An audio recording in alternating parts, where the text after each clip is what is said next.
Welcome. This is Jeremiah Gree, a.k.a. G-Sportz, my guy. Jacob Verda. And we got with us today Sedrick Pran-Granger. Let's get it.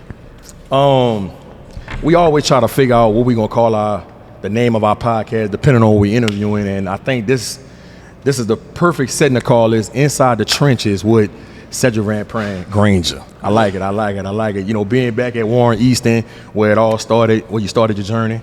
And, you know, appreciate you taking the time, said to fellowship with us, man, and kind of go through your path and your journey and everything you done been through. You know, we know how busy this time of the year, you know, preparing for training camp and getting ready for the NFL season to start. So, you know, I don't take that for granted, bro.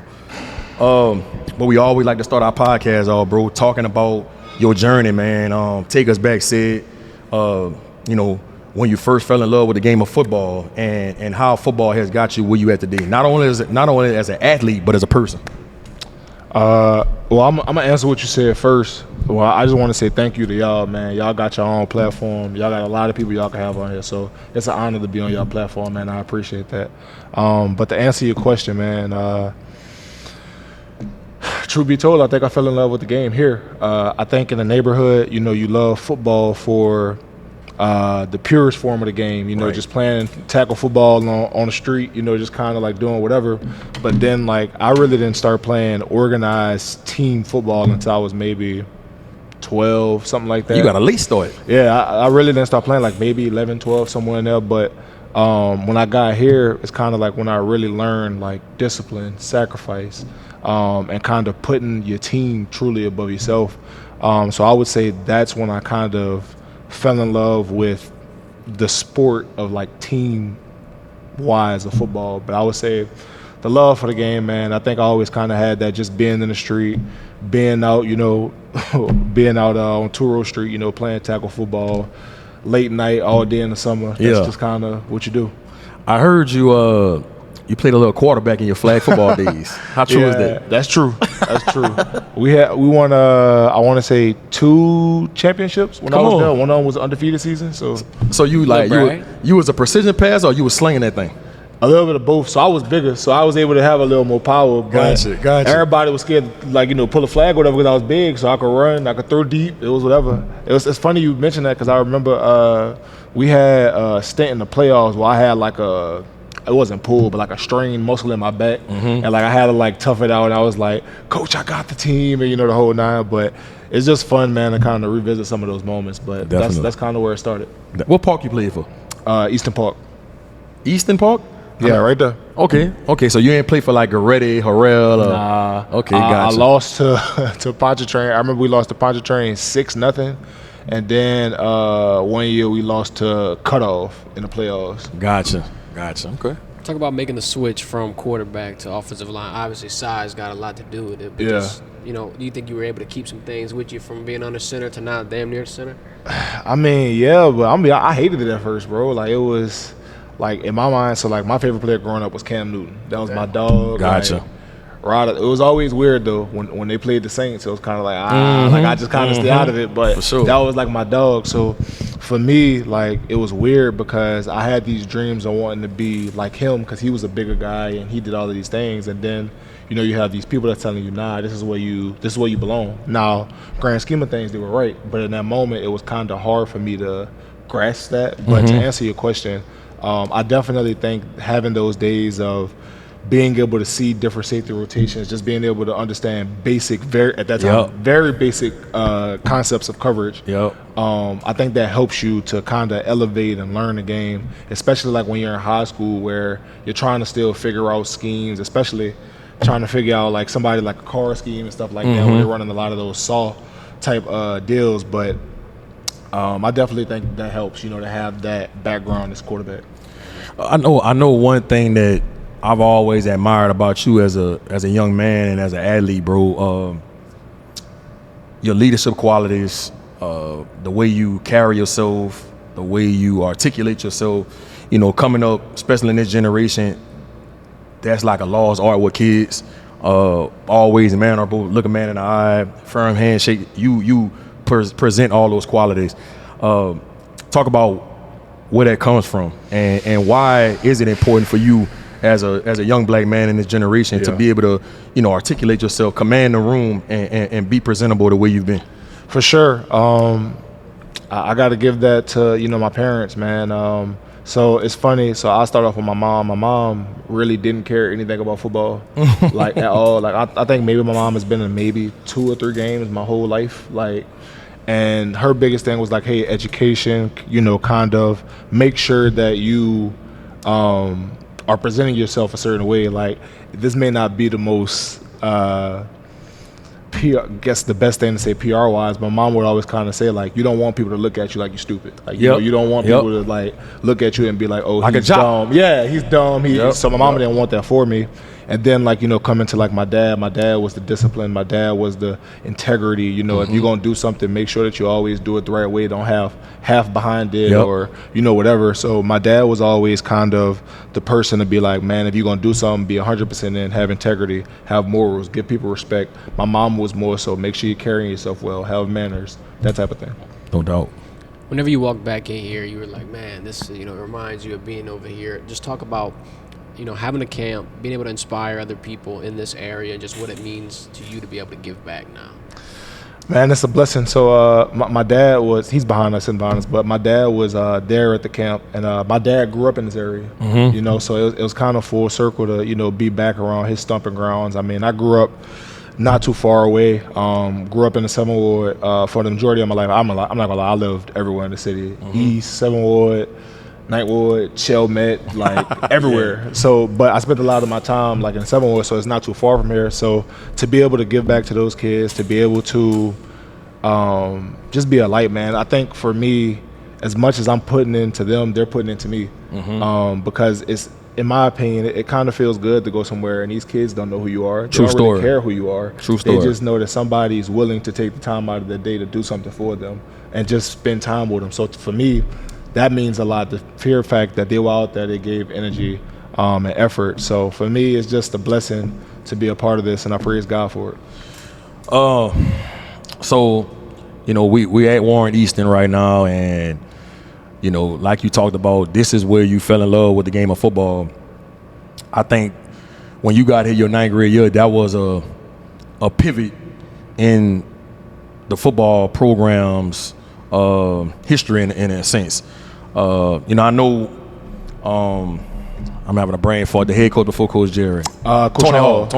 Coach Hall. Tony Hall really spearheaded this thing and got this thing going in the right direction. I remember Warren Easton being a laughing stock of high school football. Like, people picked y'all as their homecoming. And, you know, Tony Hall did a great job of turning this thing around. And then Coach Jerry, he was on that staff with Tony Hall, and then he took over as head coach and kind of really took this thing to another level.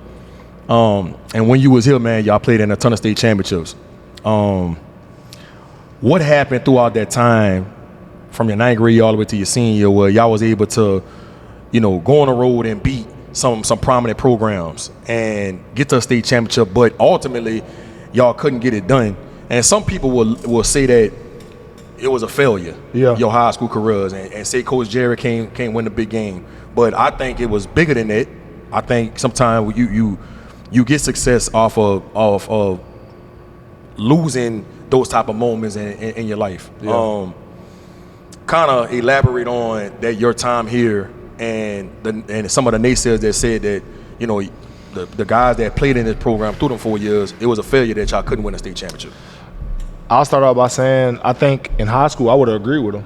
I would have, you know, definitely said, man, we didn't get the job done, you know, yada, yada, et cetera. But what I will say, the older I get, and I'm not that old, but the older I get and I kind of reflect on those type of moments, it was a win from the type of men that were built in this program. And I'm just say this, not even just Easton, but I'll even give, like, you know, Coach Bryson them their props, man. There's so many different things that kids in the city could be doing. You know, it's a lot of danger, a lot of things that, you know, you could be getting into instead of playing football. And it's a lot of hard work that was put in here at Easton to kind of keep kids away from that. There's a lot of kids who grew up with family members and people right in their own house that's doing a lot of stuff, but their escape was this program. For sure.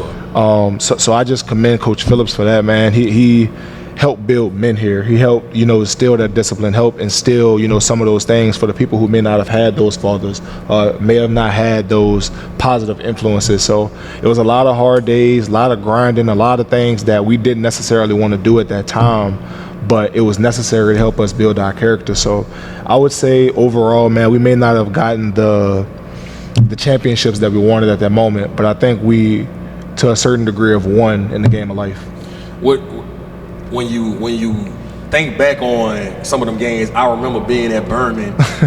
Was it a two-point version when that Lance got stopped on the goal line? Yep. I remember being in the dome where y'all in the red zone, you can't get it done, and you beating the ground, and Jamie Vance, one of your good friends, come over and console you and tell you, bro, you good, which was a classic moment by Jamie. When you think back on that, does it still light a fire inside you? Like, damn, man, we were so close.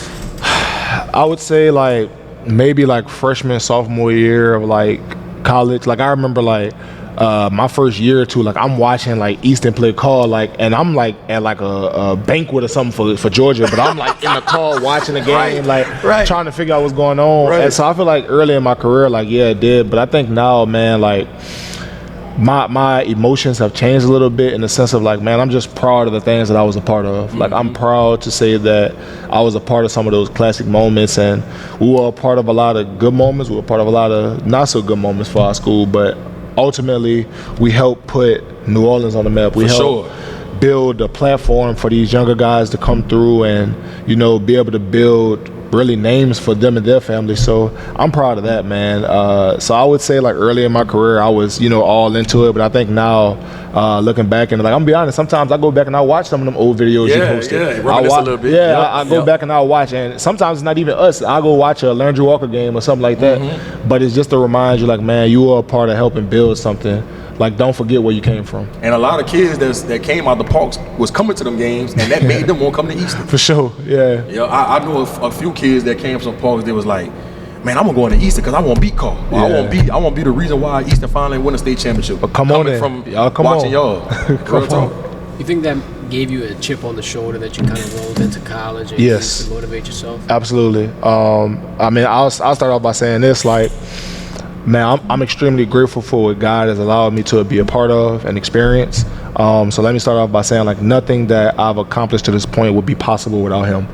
And honestly, none of it means anything, without his blessing, without, giving him that glory. So I just want to, start off by saying that. But I think the failures that I experienced in high school 100% lit a fire under me in college. Because when I was here in high school, there would be a lot of times where I couldn't just sit inside and play the game and do whatever, because I feel man, I'm letting down 12, I'm letting down Lance, I'm letting down Zay, I'm letting down Caleb, whatever. So I'm doing that stuff, and then when I get to college, all right, we didn't get over the hump, but now I got to figure that out. It's actually funny, man. I think my dad kind of spoke it into existence going into my redshirt freshman year of college. My dad was like, man, I really think, this might be the year y'all can get over the hump. Y'all might be able to win a championship. And I started thinking about it. When I'm looking at practice, we might be able to. So I was like, all right, God, I want to be a part of this. I didn't really play that much last year. Man, if we're going to win the national championship this year, I want to be a part of that. So I kind of started just working myself. All right, the only day I'm really taking off is Sunday, and some Sundays I'm working there, right? So it was in college, I had this drive or whatever, glory be to God, that I really didn't take off more than a day, consecutively. So it's just all right, this is how we're working, this is how we're doing. I think a lot of that came from I wanted to be a part of winning something that I didn't get a chance to in high school. For sure. Man, let's talk about your time at Georgia, bro. You was a two-time All-SEC player, you won 2 natties, and you played for one of the most prominent coaches in the country in Kirby Smart, who everybody can't play for. Just being honest, everybody can't play for Kirby Smart. And I know he's very demanding, but I know he has good intentions at the same time.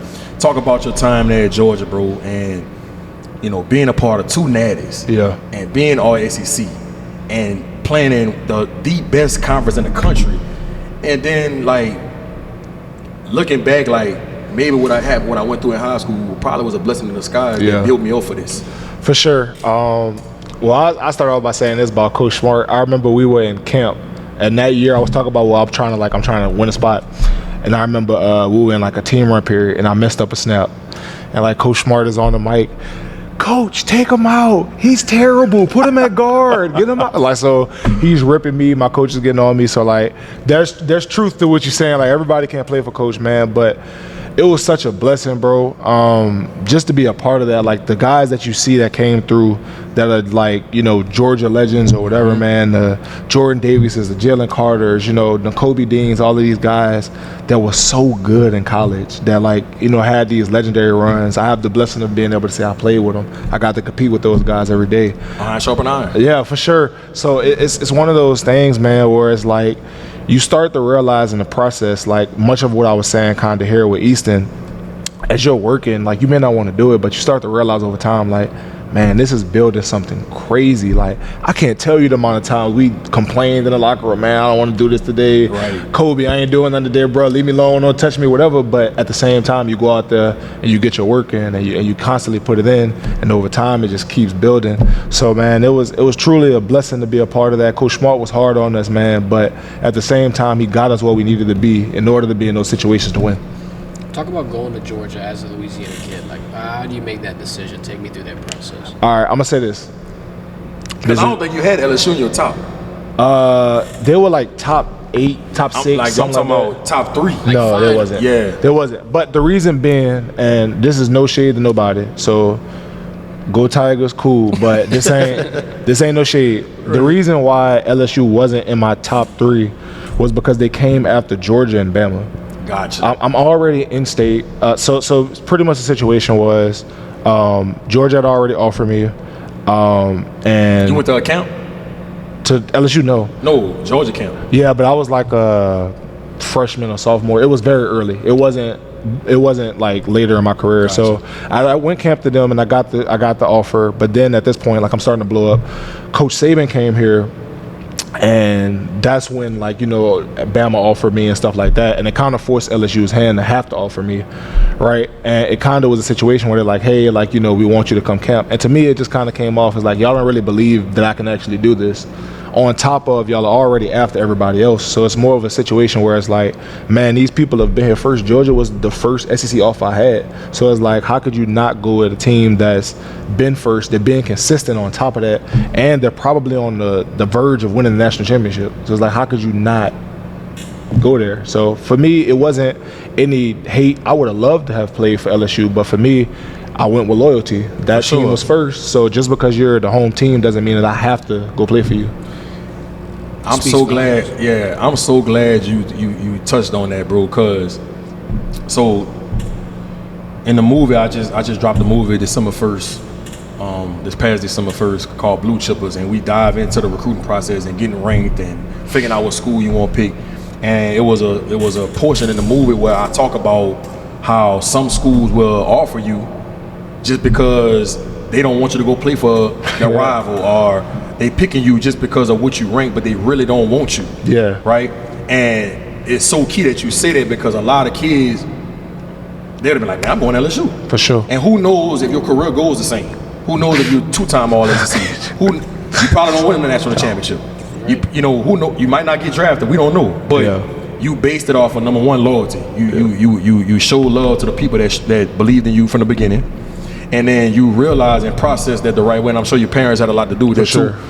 Understanding, like, y'all offer me because y'all kind of feeling like Bama and Georgia offer me, so y'all gonna look crazy to the outside world if y'all don't offer me. And then y'all gonna ask me to come camp? Yeah. My film speak for itself. But and my thing was, as far as the camp, it's not that I felt that I was better than camping. I have no issue with that. But at that point, I was like a junior going into my senior year. I'm trying to focus on winning the state championship. At that point, I wasn't going to any more school camps. I think the only camps I went to was like the Under Armour Nike camp. Yeah. Other than that, though, I didn't go to any school camp. So it's like, it didn't make sense to me. It was more so like, and my dad was a big component in that. It just didn't make sense. It was like, why are we going to break our back to do this? You need to focus on your school. This is what is important right now. For sure. That's not really that important right now. For sure. I love that response, bro. A lot of kids should take what you just said and use it in their process going forward. When you're getting pulled in all kind of directions like that, talk about weighing each different opportunity. Like, all right, cool, this is what I'm about to lock in on. This is what makes the most sense for me.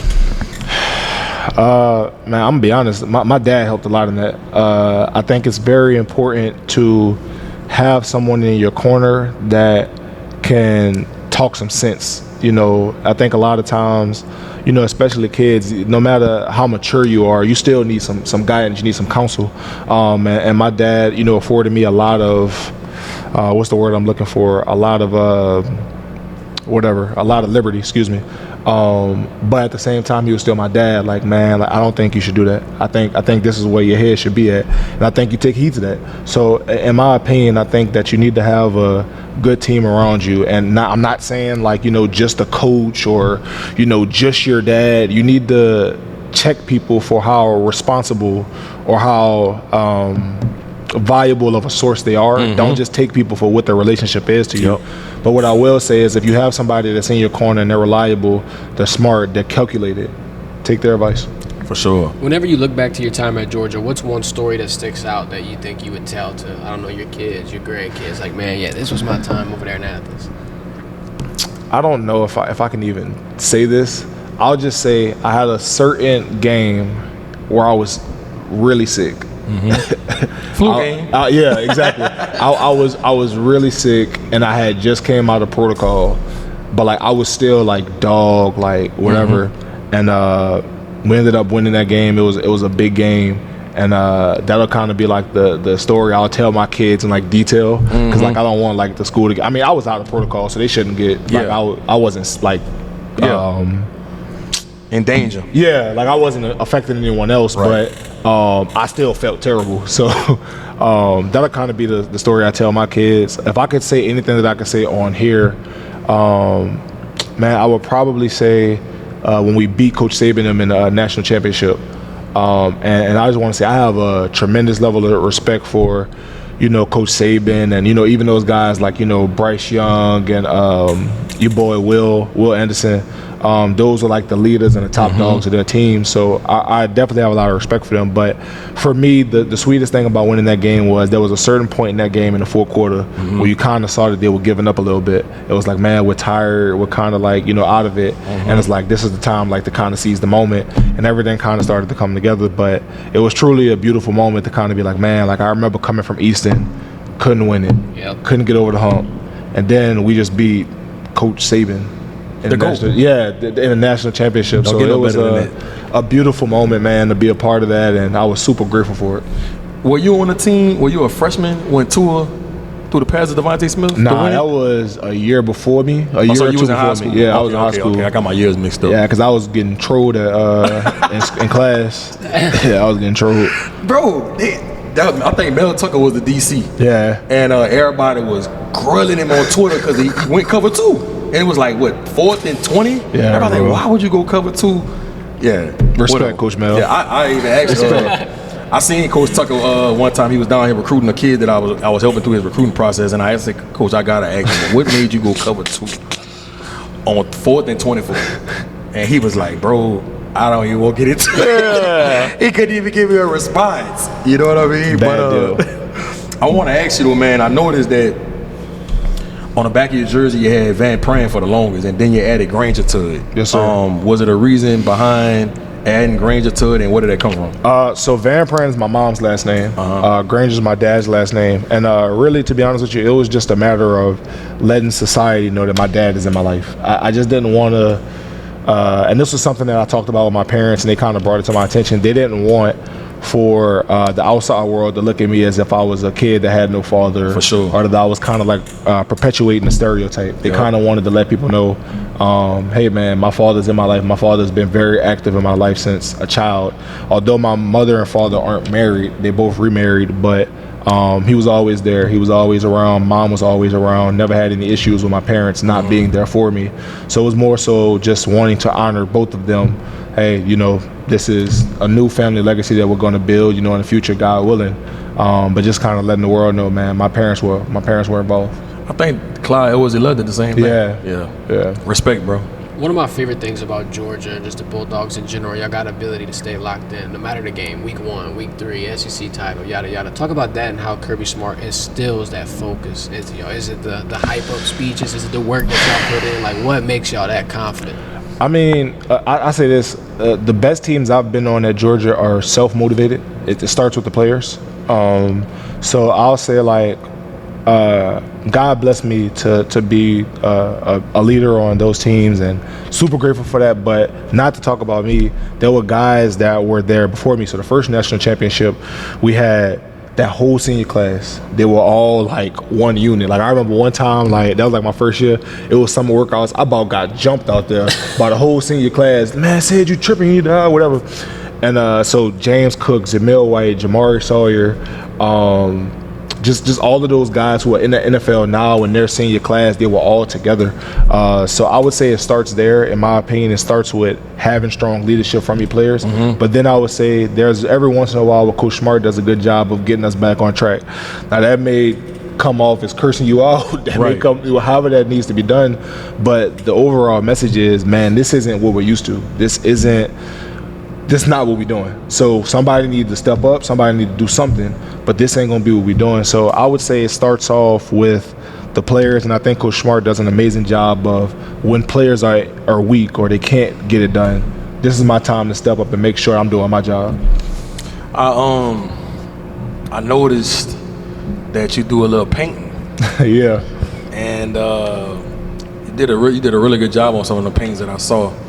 Talk about your love for being like an artist, and where did that come from, and do you have a desire to like get into that lane deeper as you get more into your career? So, all right, I'm gonna say this: the ones that's on my page, they garbage. You think they garbage? Damn. Well, give it to me then. That's what I'm saying. Half of them I don't even have no more, but they were me learning to just start painting. Like my talent. I'm not gonna say talent, excuse me, but my talent, my God-given talent is I can draw what I see. So for me, it's just drawing like visually. Like if I just looked at the picture at you, I could draw it. But I had to learn how to paint. I had to learn how to do some of these different things, because what people don't realize is a lot of that stuff is just technique. Like you have God-given ability, but a lot of that stuff, like you can learn to paint. You need reps. Yeah, I promise you can learn to do it. But so for me, the biggest thing for me is just like making sure that I kind of kept it around. Like my mom and dad were really big on it. I got tested for visual and talented art when I was in middle school. And when I came to Easton, I was supposed to like basically not have that class, to have a gym class. And I remember it was a big debate between my parents and the school. Like, nah, like he need to keep this visual arts class. Like, if football don't work, this is what he's doing. And they ended up getting changed, and I had it all the way through high school. So I'm super grateful for my parents fighting for me on that. For sure. But it's just always kind of been a part of me. I kind of figured it out around like kindergarten, first grade. That's when I had the talent. Yeah. So you probably could be a tattoo artist. If I really wanted to, I think God would allow me to do it. But if I'm honest, I don't got no like ambition to do that at all. So have you did any paintings as of late, or you kind of in? Man, I've been working on the iPad a lot. On the iPad, I can show you some pictures when we get done. But like I've been working on the iPad a lot, which I ain't gonna lie, I love the iPad. You can really get in there with the detail. For sure. Yeah, I love the iPad. But I think right now I'm a lot better on the iPad. I do need to do like a on-hand painting, because I haven't done one probably in about 2 years. So I need to kind of go back and just kind of see where I'm at. Whenever you do get back into it, bro, man, like I don't mind paying, but I know you say the ones on your page you think they garbage, but I think they really, really good, bro. And you could just tell like they so authentic. And I'm into stuff like that. Not that I know how to paint or draw anything like that, but I'm into like that type of tapestry, and I would love to support you and put it in my man cave, or put it in my living room, or in my office, where I work at. You know, I would love to do that because and support you. Man, so just let me know. That's kind of the curse of being an artist, though. Like you can never look at something you've done and see all the great. You just see the blemishes. Are like, man, I could have did this. I could have fixed that. Yeah. What's your favorite project, and like, kind of take me through that. Why is it so close to you? I would say the one I'm probably the most proud of, I did a portrait of my girlfriend. I don't know, it was her birthday. I gifted it to her, but it was a portrait of her. And this is when I was like still like actively in classes. So I had like one of my classmates help me out. Her name is Jupiter. She has a crazy name, Jupiter Neptune. Craziest name I've ever heard. What? But Jupe, if you're watching, my dog. Shout out. Her parents went all in. Yeah. So but Jupe is super talented. Like she's probably. Where's she from? I don't know what Jupe from. Probably from like Maine or something. Yeah, I don't know what she from, but like somewhere crazy. But bro, Jupe is probably one of the most talented people I've ever seen. Like, but she kind of like helped me, like, cause I was struggling to get like the skin tone right. That was like one of my first like oil like type paintings, and she kind of helped me like, hey, you know, mix this, mix that. And once I got it, I was like, oh, okay, like it's flowing. So I was just proud of that one, just because of the effort and the energy that was put into it and how long it took. Gotcha. Man, talk about draft night. Then you got drafted, man. I know you went 5th round to the Buffalo Bills, and I talk to a lot of people all the time, and I say you're only good at your situation. You know, some people are super talented, but they go to bad organizations, bro, and they kind of fizzle out. You was blessed to get drafted to a great organization that has a great coaching style, has one of the best quarterbacks in the league, if not arguably the best quarterback in the league, depending on who you're talking to. Yeah. Right? And they've been consistent for the last 5 to 7 years. Bring it back to that day. What you was doing? Did you have a draft party? And your mindset once you heard your name, or once you got the phone call, then you heard your name get called. So all right. So I want to preface off by saying my perspective then is totally different from my perspective now. I think if you ask me now, I am super grateful. I'm thankful that God has put me in the position that I'm in. And man, there's so many dudes, like we was talking before off camera, there's so many dudes that never get a chance, man. And it's like, true story. That league will eat you up and spit you out. It doesn't really like care, you know. So kudos to those who can make it. But man, I think looking on that day, so a lot of the talk at first, you know, when we first started, was like, oh, you know, anywhere between 2nd and 4th round. When we started getting to the end of the back end of the process, like, you're probably looking like 3rd to 5th, depending on who you ask, right? So I had a couple teams like, well, we have a 2nd round grade on you, but we don't have a 2nd round pick, so we'll be looking to take you in around the 3rd. Right. Cool, that sounds great to me. So man, I remember I had a draft party, but my agent was telling me, well, look, like, you don't know how this is gonna go, cause you signed with a CAA, huh? Yeah. So originally the plan was to have a party at Easton in the auditorium, invite like, you know, old teachers, coaches, you know, just kind of have it be like my thank you to them for helping me get there. Well, my agent was like, well, look, if it go bad, I don't want you to be in there like, you know, looking at everybody. So it was like, that's what I would suggest. He was like, there's still a possibility you could go high, but I would suggest that you do something a little smaller just in case. It's like, all right. So we ended up getting like an Airbnb in Slidell, you know, close, intimate, family, friends, coaches, are kind of how we ended up doing it. And I remember I'm waiting all night, don't get the call. And I remember like everybody's, oh, it's all right, you know, whatever. Day 2, or day 3, whatever day it was, day 3, excuse me. The 3rd day, I'm waiting, no calls. We get all the way to the 5th, and I remember, I won't say the team name, but I had a team call me. They're like, hey, this is such and such from such and such organization. How you doing? I'm doing good. Like, you hanging in there? Like, yeah. Hung the phone up.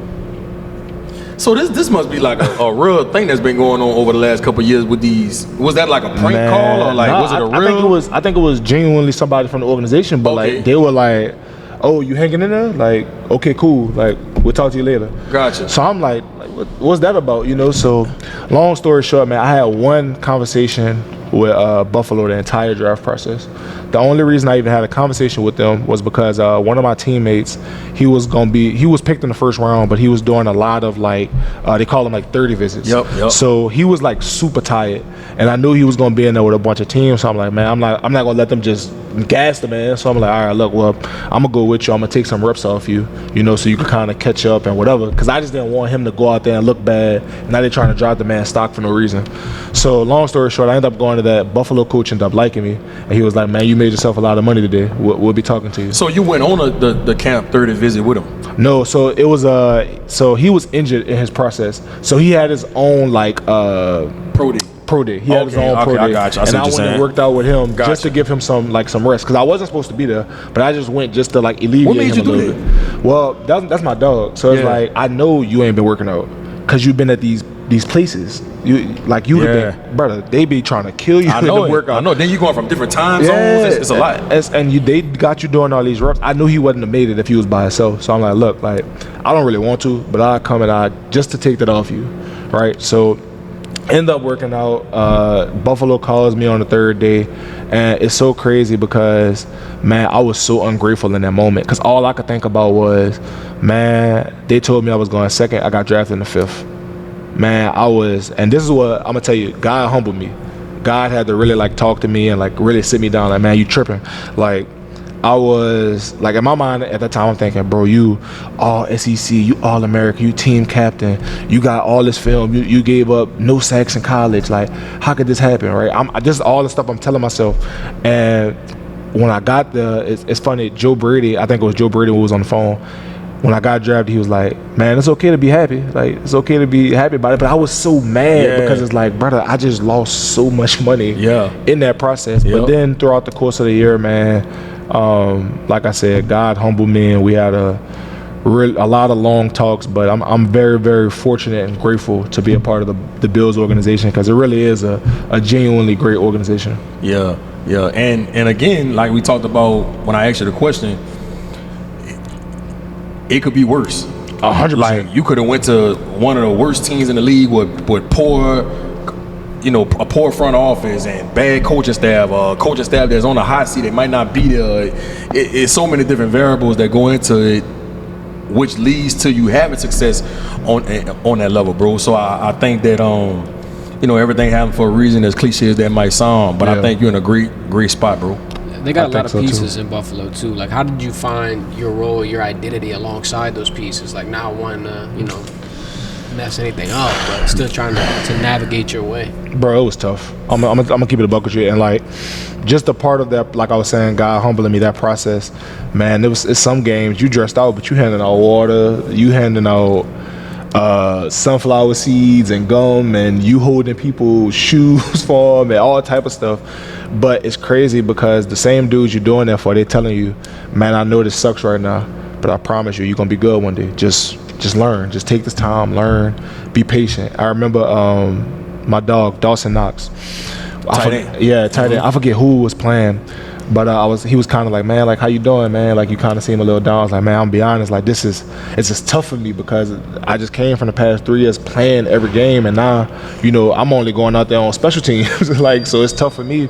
But he was telling me, he's like, man, I won't say the names he said, but he was like, man, some of these dudes, they didn't play their first 3 or 4 years, and now they're the face of the NFL. They're all pro. They're True story. Pro bowlers. And he was like, man, you have a great opportunity to be a part of a winning organization and just learn. He was like, a lot of people aren't afforded the opportunity and they fizzle out. They're going out the league in 2-3 years because they were put in a situation they weren't ready for. So as much as it was, man, this is tough, having to serve and do different things. And I can be honest and say I had a bad attitude when I first got there. Mm-hmm. It took a lot of humbling from God to kind of get me to a place where I was like, man, this is a blessing. But going from that place, I think that it was a lot of guys that God put around me that was like, man, you're going to be okay. Like, I promise you one day it's going to all make sense. You're going to be good. How did you keep pushing through that process? Like, it's not your time yet. And then the second question, when did you feel like you were like, all right, I fit in here. Like, I'm ready for this transition? So I answer the second question first. I don't think I really like set in and like felt extremely comfortable until like late October, early November, somewhere in there, because I was still kind of fighting myself. Mm-hmm. Like, it's like, man, like, what is my identity here? Like, I'm playing 10 plays a game now. Like, what is my identity? So I think it was kind of wrestling with that. And what was the first part of the question?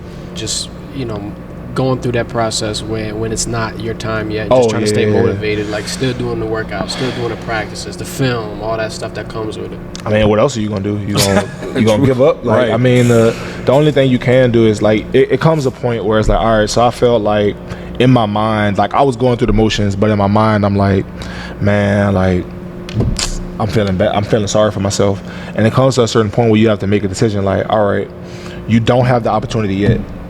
Will you be ready when you get the opportunity? So it's like you have all of this time to prepare for when that moment comes, but what are you doing with this moment?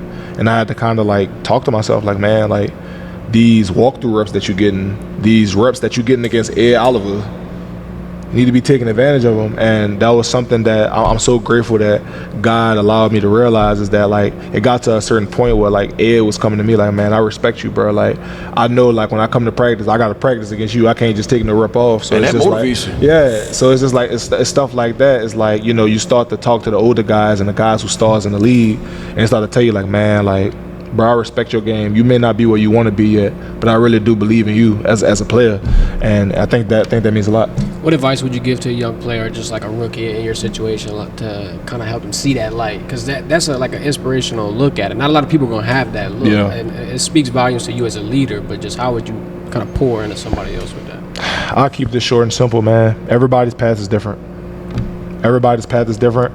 There are some guys who didn't play at all in college or were very just average, and they are amazing players in the NFL. There are some guys who are amazing players in college and they don't really pan out in the NFL. Everybody's path is different, and I would just say, man, don't compare yourself. Like, you know, the Bible says the comparison is the thief of joy. Yep. Hold fast to that, bro, because I promise you, the minute you start looking at what G got, what Jacob got, I promise you, bro, you're going to be like, man, I don't got that.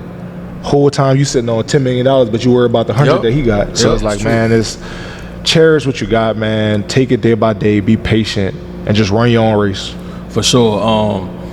And I kind of want to go into the mental health side of it, said, because that's been a big thing as of late. And I know, you know, it sounds like I'm probably beating a dead horse because so many people are talking about it, but we're in a social media area where, you know, you're probably looking at your college teammates who probably playing. Yeah.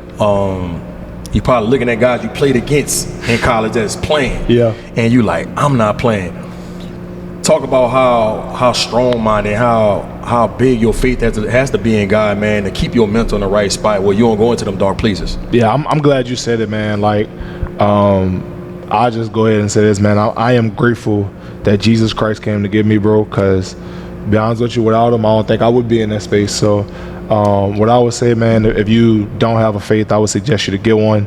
But to answer your question from a more practical side, I just feel like you said, man, you definitely have those moments where you see those guys and you're like, dang, like, I'm happy for you. Yeah, but for it's sure. like, dang, like, I wish I was there too. Like, you know, so like, in all honesty, man, you just got to realize, like, everybody's in different situations. Yep. Like, you got to realize, like, if a guy was drafted in the first 3 rounds, he's going to play whether he is good or not. Yeah. And not saying that people are not good in NFL, because everybody's good, you're there. But what I will say is that some guys are already ready for that moment, and some guys aren't. Some guys aren't afforded the opportunity to develop because of where they were drafted at. Yep. So it's like, you got to realize, like, yeah, he's playing, but he's playing because of where he was drafted. That's where they value him. But your value to your team may be totally different from his value to this team. And there's nothing wrong with that. Right. Everybody, it's like somebody might draft you in the 6th round, and they may have a plan for you to play in 3 years instead of 1. Yep. So it's their idea is, man, we want you to come and develop, sit behind this guy, and then you'll be our guy. Some people are drafted early because of, man, we want you to be our guy right now. So it's just understanding, man, everybody's situation is different, and it's hard to compare apples to oranges. And then sometimes people don't understand, injuries play a big factor into this 100%. too. You know, I'll use it as far as like college. Last year, nobody thought Caden Durham was going to play at all for LSU as running back. What happened? John Emery tells the ACL first game of the year. Caleb Jackson has his ups and downs throughout the beginning of the season. They didn't really. Trey Holly had the situation with the legal case he had back at home. So now Caden Durham is inserted to the starting lineup, and now he's playing. And so people start looking at it like, man, he playing, I should be playing. Yeah. Bro, you don't even understand the dynamics that went on and on why he's playing as a true freshman. And so that's a good point you make. Everybody's in different situations, bro. Yeah, I was going to say, like, even like to add on to that, like, me playing my redshirt freshman year, I don't play if a guy doesn't get hurt in camp. All of those accolades and stuff that I wanted to beat my chest on, they never happen if that guy doesn't get hurt in camp. You made the most of the opportunity. Stayed ready. Do you think that you're going to move into, like, art, design, something after you retire? You ever try graphic design? Yeah, so I am, Man, this sucks. If you are into that, man, I need you to make some logos for me, man. To say, I'm one semester away from graduating at Georgia, man. So God willing, hopefully I can go back next spring and get that done, man. I told my mom I would get it for her, so for sure. I got to get that done. But yeah, I'm definitely into like graphic design and stuff like that. That's why I've been playing with the iPad, just trying to like figure out different programs and stuff like that. Man, you had a quote. And if you see me use it on one of my posts, man, don't say, "Damn, G stole that from me." But it was so fitting for my journey and my path. You put on one of your posts, you put, "You are looking for sunshine, but it has to rain first. Perspective is everything." What does that mean to you? That's a hell of a saying right there, bro. Yeah, man. So I think there's been a lot of times in my life, man, where I think you want to play pity party a little bit with yourself. Like, man, this sucks. This is, whatever. And you're not realizing, bro, the same hardships that you're going through right now are about to propel you into something that is so much greater than what you can see. There's a reason why people say, like, I don't know if you ever heard people say, be like, well, God told you to plan for your life. You would tell them no, right? So it's like that same idea, the same principle of like, man, you don't realize the things that you're going through now that suck, that absolutely, just seem horrific, are going to bring you into a place later that where you're going to appreciate it. So for me, it's just, I kind of have to remind myself oftentimes of like, man, yeah, this isn't ideal. You want to like play pity party, oh, poor me, whatever, but you don't realize that this is setting you up for something else later. You don't know what yet. Yep. You don't know what yet, but you have to have faith that is going to bring you into a place later where it's going to make sense. And kind of how I look at it, man, I don't know what's the story God's going to write for me in the NFL. I truly don't. But what I do believe is that he does allow me to be blessed enough to have the things that I want to have. I'm going to appreciate this first year so much more. For sure. Yeah, when I saw that on your post, I was like, oh yeah, I'm still in this. Go ahead, brother. You got it. You got it, brother. You got it. Do you think that you being an artist and like that viewpoint, that lens that you look at that through, did that help you in the football side? Like being able to look at some things, cherish some things, maybe just take a load off, whatever the case may be? I'll say it helps with like your creativity in football. I'll say that. Like, we do this thing before games. We call it like it's like visualizing sessions where like you kind of like play the game in your mind without playing it. But like some of the stuff I'll be doing like before the game is like crazy. Like I'd be imagining myself like driving dudes like 35 yards, like pancake them stuff, just crazy stuff that probably won't happen. But like it just kind of helps with that creativity.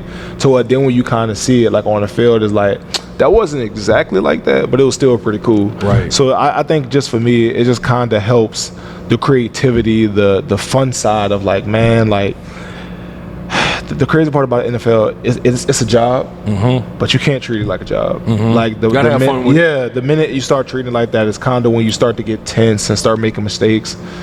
Like it's a lot of pressure, but you can't allow it to get to you.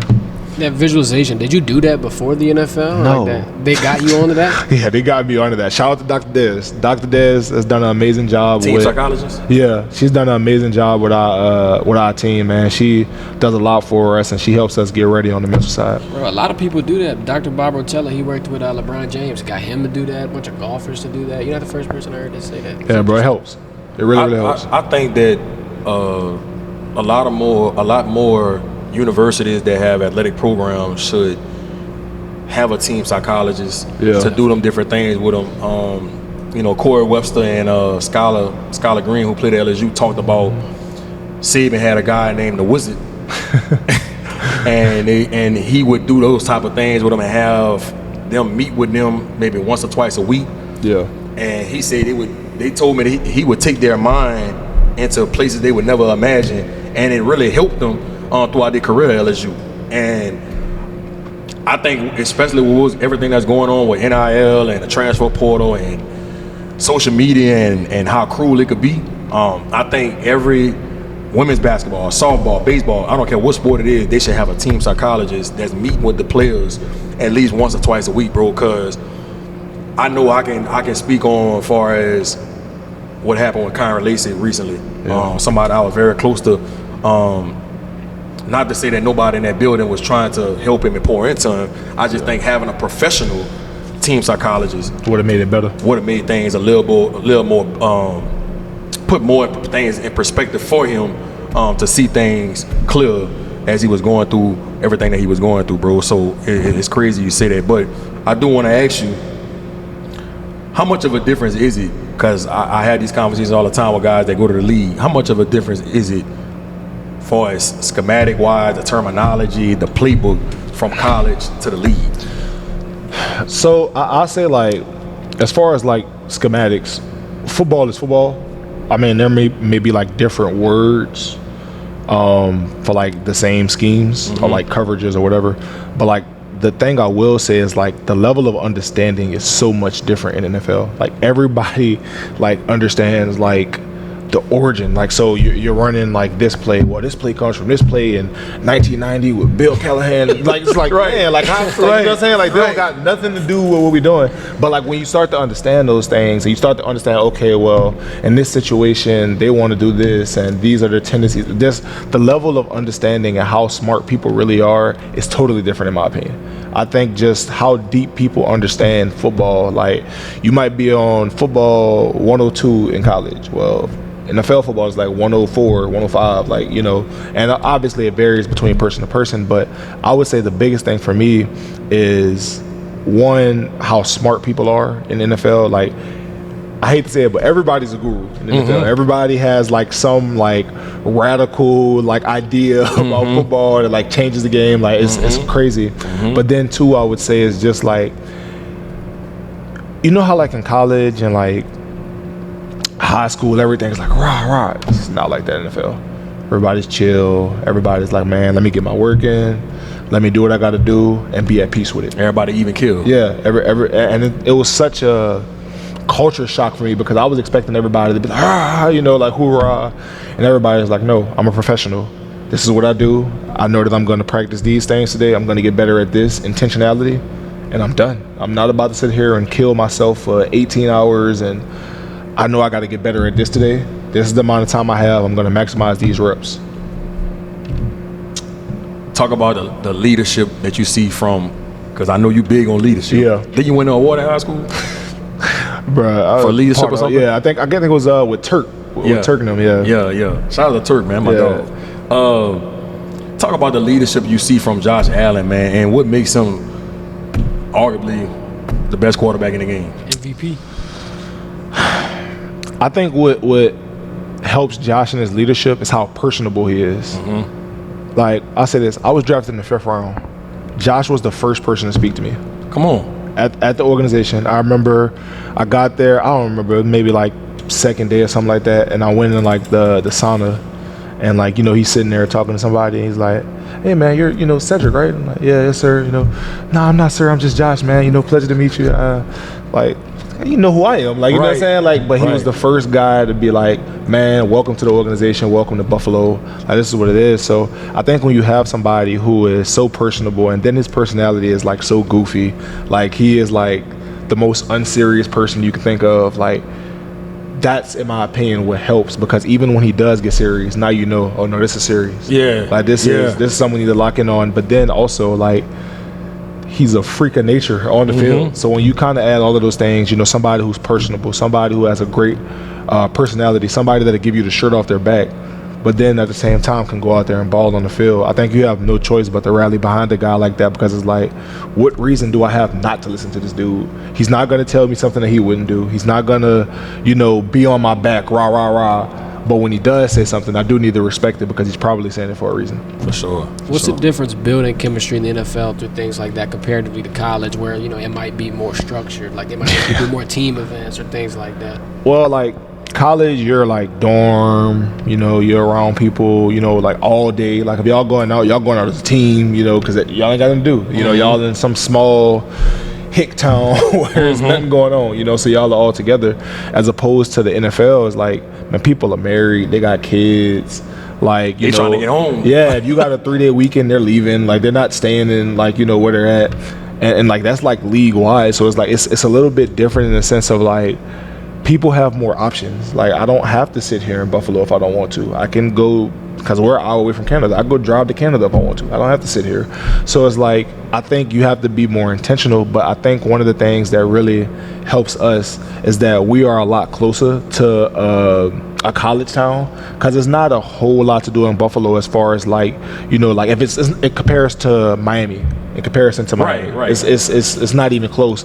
So a lot of times, you know, guys will get together, man, let's go have dinner, man, y'all come to my house, come watch this game, y'all, you know, do whatever, you know, to where we're all together. So I think that helps. But I would say the biggest thing I've seen as a difference is that it's not as forced anymore. Like you have to make a decision, and I think one of the things that helps us is that we're making a decision. For sure. How have you dealt with the cold? Being from the South, you played in Louisiana, then you played at Georgia, and you get drafted by Buffalo, bro. Some of them games y'all played this year, I was like, God, man. Damn. I know some people put the Vaseline on and all that. I mean, it's different stuff you could do. Like it helped. But I'm gonna tell you the truth. If you playing, it ain't that bad. Like Right. you know, you kind of get warm. You got your jacket on the side. Like, if you're not playing, man, That's look, where it's torture. Yeah, man, look, you better go stand by that heater. I don't know what to tell you.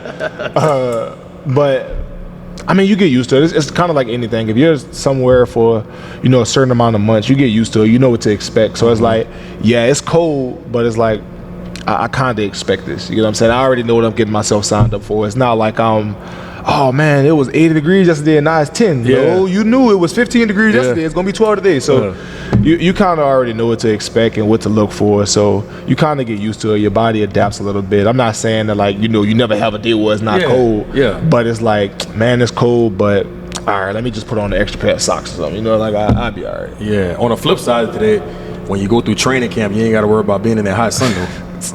You would think that. Last year it got kind of hot. So we go to camp in Rochester at St. John Fisher, and I mean it wasn't like New Orleans hot, Right. But you know it was Buffalo hot. You know, you used to 60 degrees and like 85. I was like, man, like it's a little different. So Gotcha. Talk about the game day environment and the change, or is there one? You know, they hear Bills Mafia, but going from the SEC, traveling all these different big stadiums, whether it be Tiger Stadium, Tennessee, you know, the vibe, like how does that change? I'll say I was extremely surprised by Bills Mafia. Shout out to Bills Mafia, man. Y'all do an amazing job. Like, we played in the preseason game. Preseason game was packed. Like, everybody's in the stadium having a good time, eating, drinking, like, just kind of doing their thing. Now, I will say, like, I've been to some stadiums where it's not the same vibe. Like, people are there, but they're not there. Right? Like they're in the stadium, but they're not. Spectating. Yeah. It's not like the Dome. Yeah, it's more like, you know, like some whatever. Yeah. But all of that to say, like, I think that our fans do an amazing job. Like, it's not really that big of a difference, in my opinion, from Bills Mafia to Dog Nation. Like, it's not, like, I mean, like, I'm gonna be honest, I think Bills Mafia might be a little bit crazier. You know, they jumping through tables and doing all type of stuff before the game. So they really make you feel like home, man. It really feels like a home field advantage. Like, it really feels like, man, like, we really playing, like, big crowd, you know, game. So, yeah, I know I'm rambling, but I think that's probably the biggest difference. I think you have been extremely blessed, bro. You've been a winner everywhere you've been. East, and you won. I mean, you might not win a state championship, but you was a winner. College, you won. Now you with the Bills. Y'all made it to the AFC Championship. A couple players going here and there. You're in the Super Bowl. Yeah. So, do you ever sit back and think back and be like, bro, like, I've really been a winner and I've been a part of some really good organizations throughout my whole football career? Man, I definitely, you know, thank God that he's allowed me to be a part of that, because I'll tell you this, like, the vets are on there. They won't let you take it for granted. Right. They'll tell you straight up, man, look, I played for such and such team and we was garbage. Like, you need to be thankful that you was drafted to an organization that's winning. Like, and it was so many guys, like, because I was telling you, like, I was so hard on myself, like, man, I'm not playing, I'm just playing on special teams. Like, it'd be worse if you was losing. Yeah, it'd be worse. And they're telling me, like, bro, you don't realize how blessed you are to come in, and it's a possibility, like, you might go deep into the playoffs this year as a rookie. It's like, everybody don't get to say that. Like, you playoff chick. Yeah, exactly. it's like you get to be a part of that, man. So it's like a lot of those guys that tell you, if you fail in a way and you like, man, look, I done been somewhere where it ain't nothing like this. So it's hard to forget it, because they remind you so much. But it truly is a blessing, man. I'm so thankful that, you know, the Bills took a chance on me. I think we're going to end the podcast with The trenches. How I named it? Inside the trenches. Inside the trenches was Big Sid, man. By doing your favorites. Rapid fire. Here we All go. right, bet. Here we go. Favorite football player all time. Cam Newton. You did say that. Favorite sneaker all time. Probably Jordan 4s. I like the Fools. Favorite rapper to listen to when you're getting ready for a game. Brother, I don't listen to rap no more. I listen to like straight gospel now. All right. Favorite gospel singer or gospel artist. I listen to like gospel rap, new stuff, but I have been listening to a lot of Kiki lately. Wines? Kiki, how you say her last name? Sheer, something Okay, like that. yeah, I know you're talking about. Okay, gotcha. Favorite movie all time. What's the name of it? Rico and them, man. Money Paid in Full? Paid in Full. That's my favorite movie of all time. Yeah. I don't know why I was drawing the blank. Yes, that's definitely one of my favorite movies. Favorite all time. All right. Favorite place to visit. Here. Louisiana? Home, yeah. I don't get to come home. I come home probably 10 days a year now. Yeah. Okay. Favorite coach of all time that made the most impact on you. No matter what level. It could be park ball, middle school, it could be high school, college, league right now. It don't matter. It could be a trainer. Yeah, I'm be honest, bro. That's kind of tough for me. I would say probably Coach Luke, man. Mm-hmm. Man, Coach Luke really helped me to grow. I would say either Coach Luke or Coach Phil. They both of them really helped push me and make me the man I am today as far as a football player. Gotcha. Last question for you. No. I got two for you. Favorite comedian all time. Maybe Dave Chappelle. That's mine. Yeah, probably. Damn, we got two. Damn. Well, I'm gonna be honest with you. I got 1A, 1B. Dave Chappelle and Chris Tucker. Fair No enough. Bernie Mac. I was gonna say, I like Bernie Mac. Bernie Mac could go, but if you're talking about my favorite, Dave Chappelle and Chris Tucker. Dave Chappelle so funny. And if Chris Tucker wouldn't have became Muslim, he'd probably be way at top of the comedian game right now, for sure. Last question for you. If Sedrick ran Pran-Granger, gotta add that Granger Appreciate on that, there. brother. You know that. What would you be doing with your life if you weren't playing football?